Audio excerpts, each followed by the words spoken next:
तो सांग मैंने मुझे चली बजार को रसुण किणी मुझे आसी पहुँची गली रसुण पाई राहुल भाई पाखे।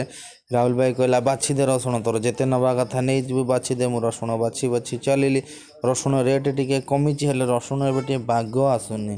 तो आपण मैंने निश्चय रसुण किनला बेले देखिक रसुण आने देखिपे रसुण साइज ठीक अच्छी रेट भी टिके कटिजी हेले रसुण टिके फमसा अच्छे। तो आपण देखिक आने भाई पाखे मोर रसुण अच्छी अदा अच्छी मिर्चा अच्छी धनिया अच्छी।